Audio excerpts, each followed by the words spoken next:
আসসালামু আলাইকুম, স্বাগত জানাচ্ছি চ্যানেল আই সংবাদে। সংবাদ কক্ষে আপনাদের সাথে আছি আমি প্রিয়াঙ্কা। বিস্তারিত সংবাদের শুরুতেই জানিয়ে দিচ্ছি ফ্রেশ প্রিমিয়াম টি সংবাদ শিরোনাম।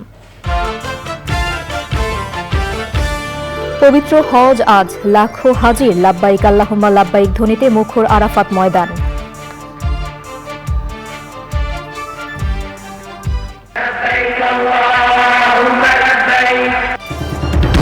স্বজনদের সাথে ঈদ আনন্দ উদযাপনে রাজধানী ছাড়ছেন মানুষ, গাড়ির চাপে মহাসড়কে ধীর গতি ট্রেনে স্বস্তির যাত্রা। কৃষি জমি নষ্ট করে শিল্পায়ন না করতে প্রধানমন্ত্রীর আহ্বান, নির্বাচনকে প্রহসন বানানো বিএনপি, এ নিয়ে কথা বললে হাসি পায় মন্তব্য। সেন্ট মার্টিন আক্রান্ত হলে জবাব দেয়া হবে ওবায়দুল কাদেরের ঘোষণা, নতজানু পররাষ্ট্র নীতির জন্য মিয়ানমারকে সরকার ভয় পায়, বিএনপির মন্তব্য। এবং টি-20 বিশ্বকাপের রুদ্ধশ্বাস ম্যাচে নেপালের বিপক্ষে সাউথ আফ্রিকার 1 রানের জয়ে উগান্ডাকে 9 উইকেটে হারিয়েছে নিউজিল্যান্ড।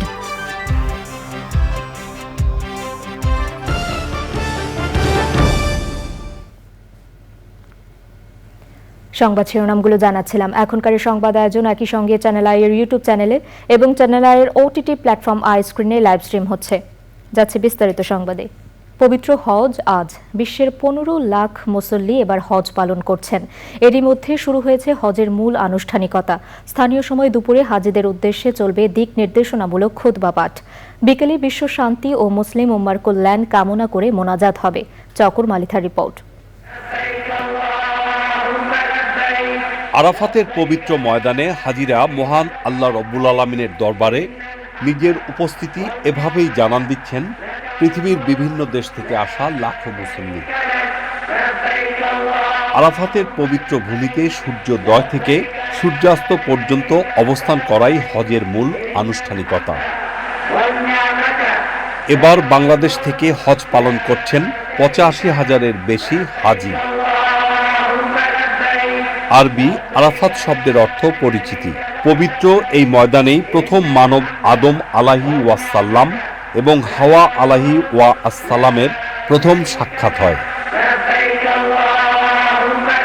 ইহলোকের সকল চাওয়া পাওয়া ভুলে পাপ মুক্তির আকুল প্রার্থনা নিয়ে মুমিন মুসলমানরা এখন আরাফাত ময়দানে। আরাফাতের জাবালে রহমত বা রহমতের পাহাড়ের চূড়ায়, যেখানে আদম হাওয়ার পরিচয় হয়েছিল, তার পাদদেশে দাঁড়িয়ে বিদায় হজে ভাষণ দিয়েছিলেন মহানবী হযরত মুহাম্মদ সাল্লাল্লাহু আলাইহি ওয়াসাল্লাম।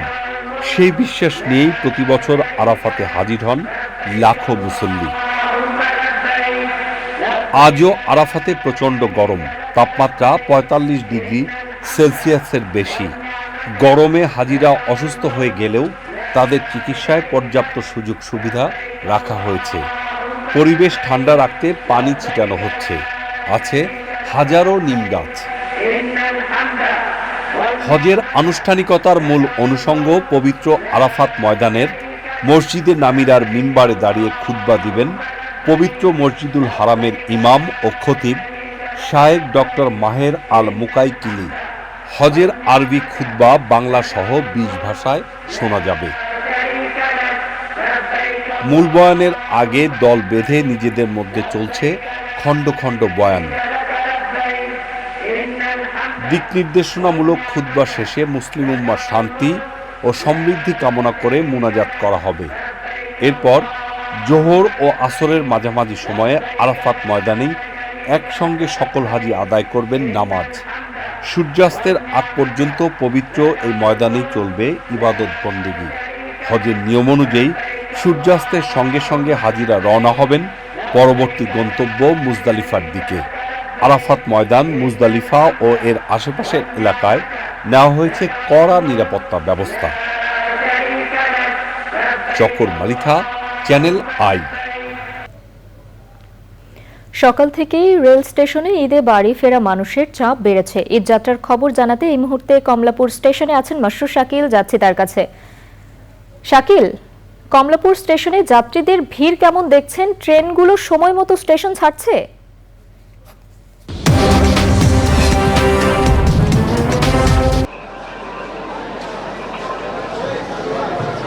সকাল থেকে আমরা কমলাপুর স্টেশনে আছি। আমরা দেখতে পেয়েছি যে দুপুরের দিকে মূলত 10টার পর থেকে 12টা পর্যন্ত 1টা পর্যন্ত লোকজনের ভিড় কম থাকলেও ঘরমুখো মানুষের কিন্তু এখন আবার ভিড় বেড়েছে।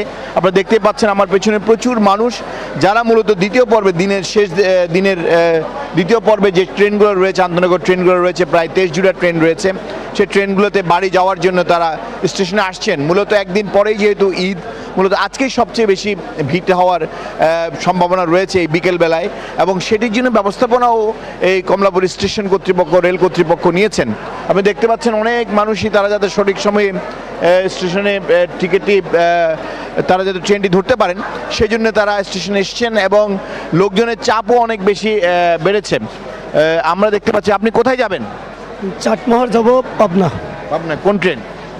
সিলসিটি। আপনার ট্রেন ঠিক কয়টায়? 2:40-এ। 2:40। আপনি কোথায় যাবেন? সিলেট। কোন ট্রেন? কালমি এক্সপ্রেস। কালনি এক্সপ্রেস। এই ধরনের বিভিন্ন ট্রেনে করে যারা তাদের বাড়ির উদ্দেশ্যে ঈদ করতে বাড়ি যাবেন তারা উপস্থিত হয়েছেন। প্রায় এখন একটু ভিড় বেড়েছে। মূলত প্রত্যেকটি ট্রেনই সকাল থেকে যে ট্রেনগুলো ছিল প্রতিটি ট্রেনই সময় মতো ছেড়ে গিয়েছে। তবে রাজশাহী কমিউটার ট্রেন যেটি 12:20-এ ছেড়ে যাওয়ার কথা, সেটি মূলত গতকালও দেরি করেছে, আজকেও সেটি দেরি করছে। তবে বিকালে যে ট্রেনগুলো রয়েছে তার মধ্যে দ্রুতগামী এক্সপ্রেস দেরি করেছিল, আজকে সেটি যাতে না হয় সে ব্যবস্থা নেওয়ার কথা জানিয়েছে রেলওয়ে কর্তৃপক্ষ। ধন্যবাদ শাকিল, ধন্যবাদ আপনাকে।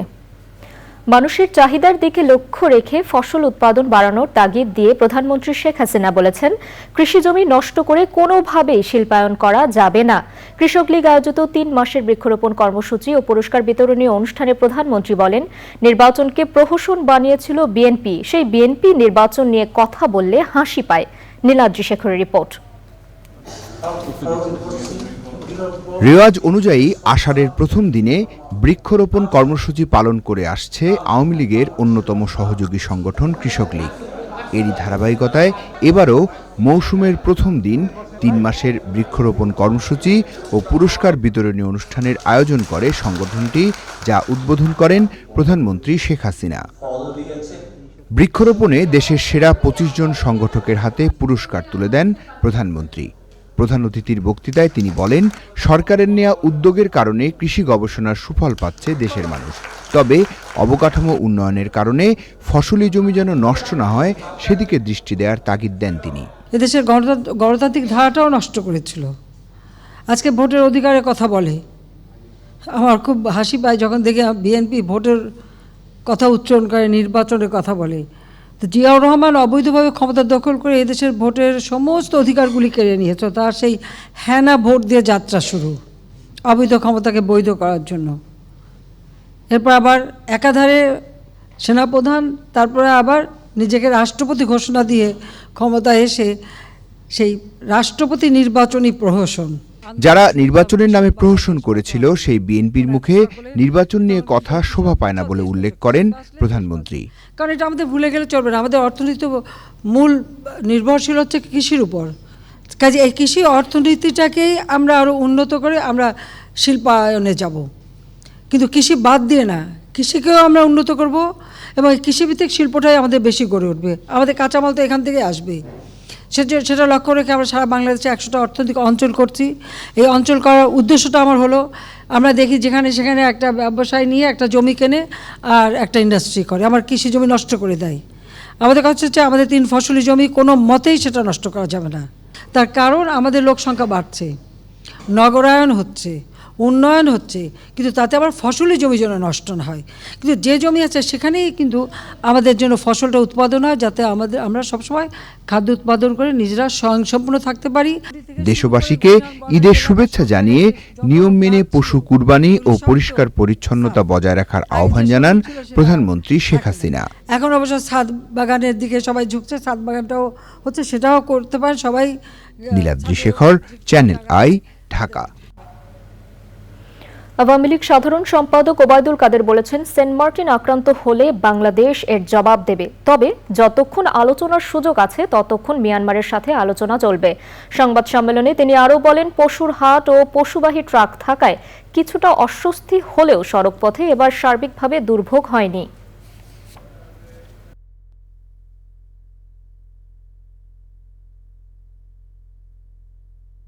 আমরা আক্রমণ করব না, কিন্তু আক্রান্ত হলে কি আমরা ছেড়ে দেব? তখন তো আমাদের ডিফেন্ড করতে হবে। তাদের সাথে আমাদের কোনো বৈরিতা নেই, আলাপ আলোচনা দরজা এখনো খোলা আছে, আমরা কথা বলতে পারি। তো যতক্ষণ কথা বলা যাবে, আলাপ আলোচনা করা যাবে, যে আমাদের we are not in good terms এমন পর্যায়ে না হলে আমরা আলাপ আলোচনার মাধ্যমে সমাধানের চেষ্টা করছি এবং করে যাব। সেন্ট মার্টিনে চলমান সংকট নিয়ে উদ্বেগ জানিয়ে বিএনপি মহাসচিব মির্জা ফখরুল ইসলাম আলমগীর বলেছেন, নতজানু পররাষ্ট্র নীতির কারণে মিয়ানমারকে কিছু বলতে পারছে না সরকার। দ্বীপটিতে মানুষ খাবার পাচ্ছে না, কেউ যেতে পারছে না, অথচ এখন পর্যন্ত সরকার কোনো বক্তব্য পর্যন্ত দেয়নি বলেও অভিযোগ করেছেন তিনি। জাতীয় প্রেস ক্লাবে এক আলোচনা সভায় মির্জা ফখরুল বলেন, এই সরকারের পতন না ঘটাতে পারলে কোনো সংকটের সমাধান হবে না, তাই সবাইকে ঐক্যবদ্ধ হয়ে আন্দোলন করার আহ্বান জানিয়ে তিনি বলেন, ফ্যাসিবাদের বিরুদ্ধে এ লড়াই সহজ হবে না, তবে হতাশ না হয়ে সবাইকে এক হয়ে আন্দোলনে ঝাঁপিয়ে পড়তে হবে। ব্যর্থতাই সরকারের, যে আমার একটা দ্বীপ, সেই দ্বীপে আমরা যেতে পারছি না, সেই দ্বীপে গেলেই আপনার অন্য দেশ থেকে গুলি করে মেরে ফেলা হচ্ছে, মেরেও ফেলেছে। অথচ এখন পর্যন্ত সরকার এই ব্যাপারে কোনো রকমের কোনো বক্তব্য পর্যন্ত দেয়নি। এই যে নতজানু মিয়ানমারের মতো একটা দেশকেও কিছু বলা যাবে না। দর্শক, এবারে নিও কেয়ার টি-20 ওয়ার্ল্ড কাপ ক্রিকেট আপডেট।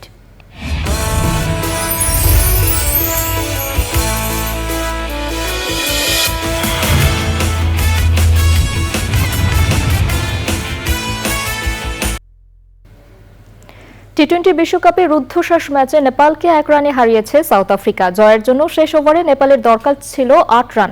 শেষ ওভারের প্রথম 5 বল থেকে একটি 4 সহ 6 রান তুলে নেয় নেপাল।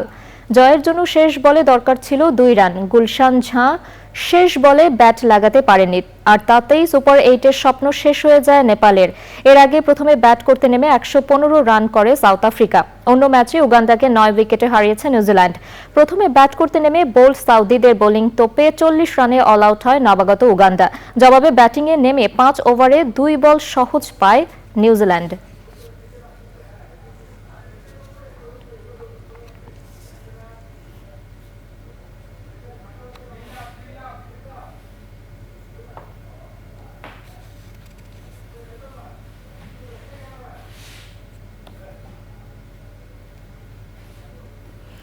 টি-20 বিশ্বকাপ নিয়ে নতুন নতুন আরো তথ্য জানাতে নিউজরুমে নিও কেয়ার প্যাভিলিয়নে আছেন তানভীর আহমেদ, সরাসরি যুক্ত হচ্ছেন তিনি। তানভীর, বিশ্বকাপ নিয়ে আর কি তথ্য আছে আপনার কাছে? প্রিয়াঙ্কা, শুরুতেই থাকছে বাংলাদেশের আপডেট। নেদারল্যান্ডসের বিপক্ষে জিতে সুপার 8 প্রায় নিশ্চিত করা বাংলাদেশ দল আজ কোনো অনুশীলন করেনি।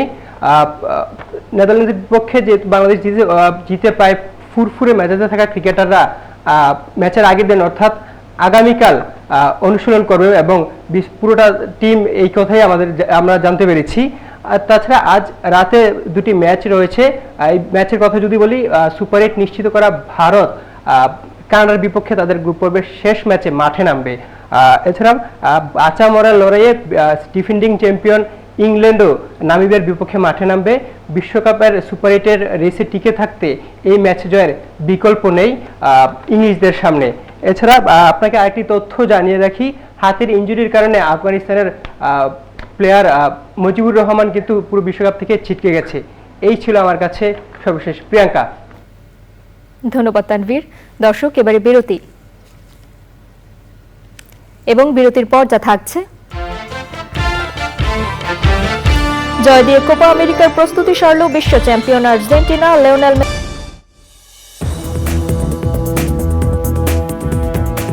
ফিরে এলাম বিরতির পর। বৈশ্বিক উষ্ণতা কমাতে দেশ জুড়ে সবুজ বেষ্টনী গড়ে তোলার অংশ হিসেবে আষাঢ়ের প্রথম দিন কিশোরগঞ্জে বৃক্ষরোপণ করেছে প্রকৃতি ও জীবন ক্লাব। ভয়েস অব পাকুন্দিয়ার সহায়তায় 10 মিনিটের কর্মসূচিতে উপজেলার বিভিন্ন সড়কে রোপণ করা হয় 100-রও বেশি গাছ। 2 মাসের এই কার্যক্রম ভবিষ্যৎ প্রজন্মকে পরিবেশ রক্ষায় উদ্যোগী করবে বলে মনে করেন সংশ্লিষ্টরা। আফরোজা হাসির রিপোর্ট। সবুজে সাজাই বাংলাদেশ স্লোগানে জলবায়ুর নেতিবাচক প্রভাব মোকাবেলায় দেশজুড়ে বৃক্ষরোপণ কর্মসূচি করছে প্রকৃতি ও জীবন ক্লাব। এরই অংশ হিসেবে উপজেলার বিভিন্ন সড়কের দুপাশে ফলদ, বনজ ও ঔষধি গাছের শতাধিক চারা রোপণ করা হয়। আমাদের এই কার্যক্রমটি চলমান থাকবে। আমরা 2 মাস ব্যাপী কার্যক্রম চালাবো। তো তার মধ্যে আমাদের সর্বোপরি ইচ্ছা হচ্ছে এই পাকুন্দ উপজেলাটাকে সবুজে করে দিব। আমরা সকলে মিলে একটি করে গাছ রোপণ করি, এতে আমাদের প্রকৃতি হবে উজ্জ্বল। প্রত্যেকেই কমিটমেন্ট করে গেছে, তারা নিজ নিজ উদ্যোগে 10টি করে বৃক্ষরোপণ করবে এবং পাকুন্দে সহ কিশোরগঞ্জে ব্যাপক জনসচেতনতা সৃষ্টি করবে। পরিবেশের ভারসাম্য রক্ষায় প্রকৃতি ও জীবন ক্লাবের মহতী এই উদ্যোগের প্রশংসা করেন বিশিষ্টজনেরা। যে এটা আমাদের এই সবুজের যে সমারোহ বনায়নের সৌজন্যে তারা করবে এবং এই যুদ্ধটা সারা বাংলাদেশে ছড়িয়ে যাবে এই আশা এবং প্রত্যাশা ব্যক্ত করি। আমরা নিজেরা প্রত্যেকেই আজকে যে একটি গাছ রোপণ করার মাঝামাঝি দেখা গেছে যে আগামী আরো 10টা গাছ রোপণ করার উদ্যোগ নেওয়ার প্রতিশ্রুতি দিয়েছি। বৃক্ষরোপণের এই উদ্যোগকে জোরদার করতে সবাইকে সচেতন হওয়ার তাগিদ পরিবেশবাদীদের। আফরোজা হাসি, প্রকৃতি ও জীবন ডেস্ক, চ্যানেল আই। এবারে নিটোল টাটা কৃষি সংবাদ।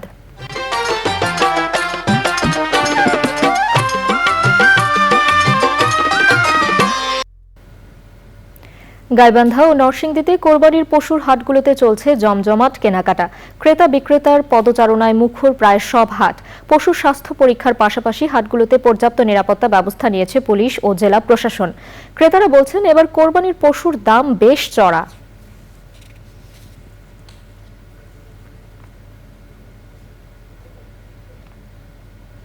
এবারে প্রকৃতি সংবাদ।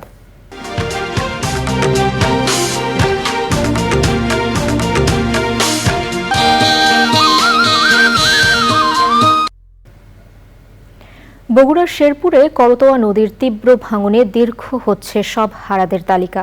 পানি বৃদ্ধি পাওয়ায় 7টি পয়েন্টে ভাঙন দেখা দিয়েছে। এরই মধ্যে বিলীন হয়েছে ফসলি জমি, বসতবাড়ি, রাস্তাঘাট ও গাছপালা।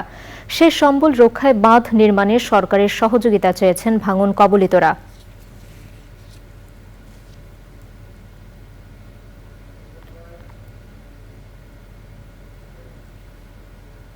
এবারে খেলার খবর।